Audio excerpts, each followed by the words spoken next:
The cold wakes me before the light does. It always does up here. The kind of cold that seeps through wool blankets, through sheepskin, through everything, until it finds your bones. I lie still for a moment, listening. The wind. Always the wind. But today it sounds different. Angrier. The cabin creaks and groans around me like an old man's joints. I know this sound. I've heard it before. The storm has worsened. My breath comes out in clouds, visible even in the darkness of the cabin. The fire died sometime in the night. I can see the faint glow of embers in the hearth, barely alive, like dying stars. I need to move, need to get that fire going again. Up here, fire isn't comfort, fire is survival. I push the blankets aside. The cold hits me immediately, sharp and merciless. My muscles are stiff. Everything is stiff in winter. The mountain makes you old before your time. My feet find the cold stone floor. I've walked this floor so many times I could do it blind. 3 steps to the firewood, 2 more to the hearth. I kneel before the dying embers. My knees crack. I'm not old, not yet 30 winters, but the mountain ages you differently than the valley does. There's still warmth in the ash. Not much, but enough.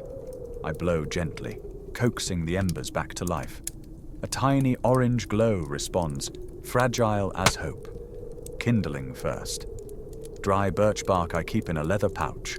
It catches quickly, eager. Small twigs next, then larger pieces. I build it carefully, methodically. Rush it and you lose everything.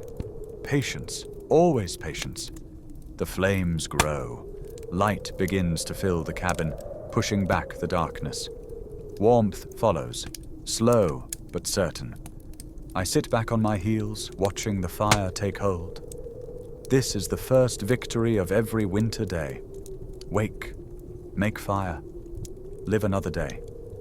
Outside I can hear the wind howling. It sounds like wolves. Sometimes I think the mountain is trying to speak, but in a language I'll never fully understand. The cabin is fully visible now in the firelight. Small, stone walls thick enough to keep out most of the cold. 1 room, 1 window, currently covered in frost so thick I can't see through it. 1 door, 1 hearth, 1 man. This has been home for 3 months now. It will be home for 3 more until the snow melts enough for the flock to return to higher pastures. Until then, it's just me and the few sheep in the small shelter attached to the cabin. And the storm.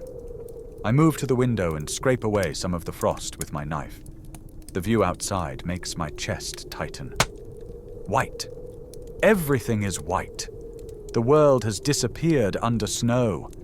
I can barely see 10 paces from the cabin. The wind drives the snow sideways, furious, relentless. I was supposed to go down to the village today. Planned to leave at first light, make the descent before midday, trade some wool and cheese for salt and oil. Maybe see other faces, hear other voices. Not today. Not tomorrow either, by the look of it. I'm trapped, cut off, alone. The thought sits heavy in my chest, but I push it down. This is the life I chose. The mountain gives and the mountain takes away. Today it takes my freedom, but it gave me this cabin, this shelter, this fire. Fair trade, perhaps. I move to my provisions, a wooden shelf against the wall. Dried mutton, hard cheese, some grain, root vegetables keeping in the cold corner. I count silently. 3 days, maybe 4 if I'm careful. The storm won't last that long. It never does. 2 days, 3 at most. I've weathered worse. I take down a piece of dried meat and begin to chew it slowly. No need to cook breakfast. Save the fire for warmth. The sheep need tending, storm or no storm. I wrap myself in my heavy wool cloak, pull my hood up, and open the door to the attached shelter. The wind tries to rip it from my hands, but I'm ready for it. I've learned to be ready for the mountain's moods. Inside the shelter, it's dark and smells of wool and dung. Not pleasant, but warm. The animals create heat. I can hear them shifting. bleating softly. "I know," I say to them. My voice sounds strange after hours of silence. "I don't like it either. There are 5 sheep here. The rest of the flock is with other shepherds in lower valleys. These 5 are the old ones, the weak ones. The ones who wouldn't survive the journey down. Or maybe they're just the lucky ones. Closer to shelter. Closer to me. I check each one. Make sure they have water from melted snow. Spread some of the precious hay. They push against my legs, seeking reassurance or warmth. I rest my hand on the nearest one's head. "We wait," I tell her. "That's all we can do. Wait for the mountain to calm." She doesn't answer, but her dark eyes are peaceful. I stay with them longer than necessary. Their presence is a comfort I didn't know I needed. In the valley, I was surrounded by people and felt alone. Up here, alone with animals, I feel less isolated. Strange, that. When I return to the cabin, I bar the door against the wind and stand for a moment, listening to the storm rage outside. The fire crackles, the sheep settle, the wind howls, and I am here, still alive, still enduring. The morning stretches ahead. Hours to fill. Work to do. I take out my sharpening stone and begin to work on my knife. The rhythm is soothing. Blade against stone. Again. Again. Again. Outside, the world is chaos. Inside, there is order. This is how you survive the mountain. One small task at a time, one moment at a time. The storm will end. It always does. Until then, I sharpen my knife, tend my fire, and wait. Hunger comes quietly at first, then insistently. I haven't eaten a proper meal since yesterday. The dried meat this morning was enough to wake the body, but not enough to sustain it. Not in this cold. The cold burns through you, demanding fuel. I have grain, some root vegetables, a piece of salt pork I've been saving. I'll make stew. The process is simple. I've done it hundreds of times. But today I move slowly, deliberately. There's no rush, nowhere to go, nothing but time. I hang the iron pot over the fire, add snow from the bucket by the door, watching it melt into water. The sound is gentle, peaceful. While the water heats, I prepare the vegetables. Turnips, hard and pale. An onion, precious. I cut them small, careful not to waste anything. Up here, waste is sin. The salt pork goes in. A few grains, some dried herbs hanging from the ceiling. Thyme I gathered last summer when the meadows were green and the world felt infinite. Now the world is the size of this cabin. I stir the pot and watch the ingredients come together. Steam rises, carrying the smell of cooking food. My stomach growls in response. There's something meditative about cooking. The repetition, the transformation, raw things becoming something that sustains life. It reminds me that I have some control. Even when the storm rages and the mountain decides my fate, I can make food. I can feed myself. I can survive. The stew is ready. Simple, plain, but hot and filling. I sit by the fire with my wooden bowl, eating slowly, making it last. There's no one to share it with, no conversation to accompany the meal, just the sound of the spoon against wood, the crackle of the fire, the wind outside. This is when the loneliness finds me. Not in the work, not in the tasks, but in the quiet moments, the pauses, the spaces between. I think of the village, the inn where shepherds gather on winter nights, the noise, the laughter, the arguments over nothing, the warmth of too many bodies in too small a space. I used to hate that, the closeness, the constant voices, everyone knowing everyone else's business. That's why I came up here, chose the high pastures, chose isolation. And yet, I take another spoonful. The stew is good. Better than anything I'd get in the village, probably. I made it myself. Chose every ingredient. Cooked it the way I like. But it tastes lonely. I shake my head at my own foolishness. You can't have it both ways. Can't crave solitude and complain about being alone. The mountain teaches you that. It gives you exactly what you ask for. After the meal, I clean the bowl and pot with snow. Waste nothing. Even the water can be used again. I need to stay busy. Idle hands lead to idle thoughts, and idle thoughts lead nowhere good on days like this. My wool cloak has a tear. The hem is coming loose. I've been meaning to fix it for weeks.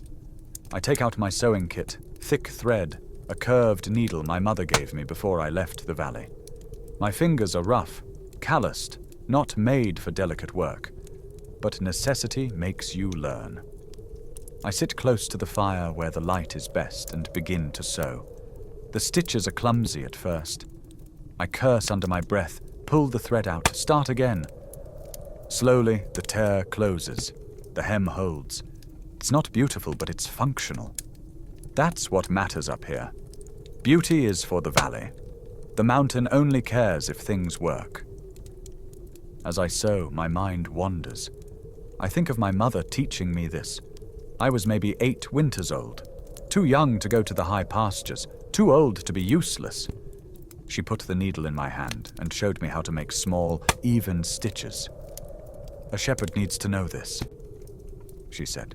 You'll be alone up there. You need to be able to fix your own things. She was right. She was always right. I wonder if she knew how alone I would be. If she knew that her son would choose the mountains over the village, over family, over the life most men want. I finish the repair and hold the cloak up to examine it. It will hold. That's enough. I was engaged once. The thought comes unbidden, but I don't push it away. Up here, in the silence, memories are the only company you have. Anna. Her name was Anna, daughter of the baker. Pretty, in a practical way. Strong hands from kneading dough. A good match, everyone said. My father approved. Her father approved. We would have had a small house in the village. Children, probably. A life like everyone else's. I stood at the altar, looked at her face, saw the future laid out like a map. And I couldn't do it. I don't know why. Even now, years later, sitting in a freezing cabin on a mountain, I don't fully understand it. I just knew that life would suffocate me. The predictability, the sameness, the feeling of being one sheep in a flock, all moving in the same direction because that's what sheep do. So I left, the morning of the wedding, took my pack and my staff and walked up the mountain. The village called me a coward. Maybe they were right. Anna married someone else within the year. Has 3 children now, I heard. Lives in that small house I was supposed to share with her. She's probably happy. Probably doesn't think of me at all. And I'm here, alone in a storm, sewing my own cloak, cooking my own food. I chose this. I have to remember that. When the loneliness bites hardest, when the silence becomes deafening, when I wonder what my life might have been, I have to remember. I chose this. The mountain asked me nothing. I came to it willingly. And despite everything, despite the cold and the isolation and the endless winters, I don't regret it. Most days, anyway. I set aside the mended cloak and look at the fire. The flames dance, indifferent to my thoughts. The wind continues to howl. Time passes, slow and thick as honey in winter. I wait. The light through the frosted window is changing, growing weaker, grayer. Evening comes early in winter. The sun barely climbs before it starts its descent again, as if even it wants to escape the cold. I move to the window and scrape away the new frost. Outside, the storm continues, but is it my imagination, or has it lessened slightly? The wind still blows, but the fury seems diminished. The snow still falls, but perhaps not as thickly. Or maybe I'm seeing what I want to see. Hope can play tricks on you. I study the grey sky, searching for signs. Tomorrow might be clearer, or it might be worse. The mountain doesn't give advance warning. It simply is, moment by moment. Either way, I need to prepare for another night. More wood on the fire. Can't let it die again. Check the door is properly barred. Make sure the oil lamp has enough fuel. These small acts of preparation feel important, necessary. They're the difference between surviving and simply enduring. I'm surviving, not just enduring. There's a difference, I've learned. Once more, I go to the sheep. They're settled for the evening, huddled together for warmth. Smart creatures in their way. They know what works. No complicated thoughts. Just simple wisdom. Stay close. Share heat. Survive. I envy them sometimes. I check their water again. Make sure they have enough hay for the night.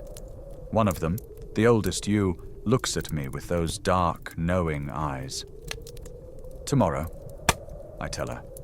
Tomorrow might be better. She blinks slowly, as if to say she's heard this before, and she has. I've said it 100 times, 1,000, every winter, every storm. Tomorrow might be better. Sometimes it is, sometimes it isn't. But the saying of it matters, the believing of it, even just a little. I rest my hand on her wool. It's coarse and greasy but warm. Real, a living thing in a world of stone and ice. Thank you, I say quietly. For what, I'm not entirely sure. For being here, for being alive, for giving me something to care for besides myself. She doesn't respond, but I feel better for having said it. I return to the cabin, bar the connecting door, and the silence settles around me again. The hardest time is now, between the work of the day and the release of sleep. The hours when there's nothing left to do but think, remember, wonder. I add more wood to the fire and sit close to it, letting the warmth soak into my bones.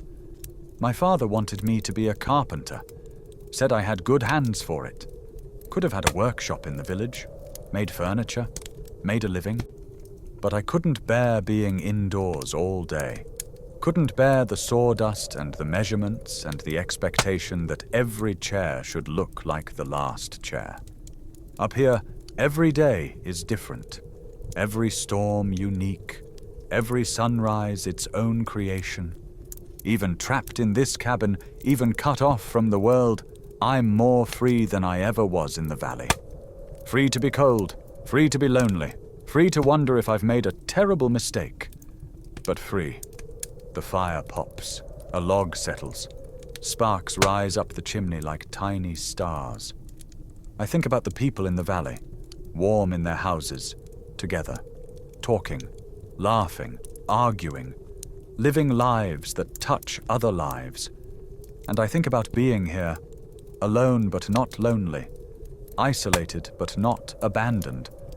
The mountain is my companion, silent, demanding, unforgiving, but constant. It will be here long after I'm gone, long after everyone I know is gone. There's comfort in that, somehow, in being a small part of something vast and enduring. The fire is built up for the night, large logs that will burn slowly, keeping the cold at bay until morning. I take out my knife, the one I sharpened this morning, and check the edge one more time. Sharp. Good. This is ritual now. Check the knife, check the fire, check the door. Make sure I can survive another night. I unwrap the bread I saved from 2 days ago. Hard now, almost stone. I dip it in water to soften it. Not much, but enough. No need to go to sleep hungry if I can help it.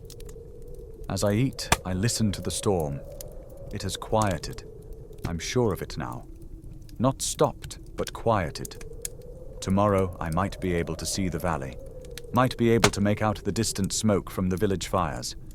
The day after that, if I'm lucky, I might even make it down. 3 more days of isolation becomes 2. Then 1.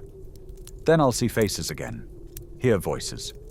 Part of me looks forward to it. Part of me knows I'll retreat back up here as soon as I can. This is who I am. A man caught between 2 worlds, not quite belonging to either.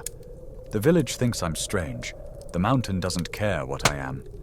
Maybe that's why I keep coming back.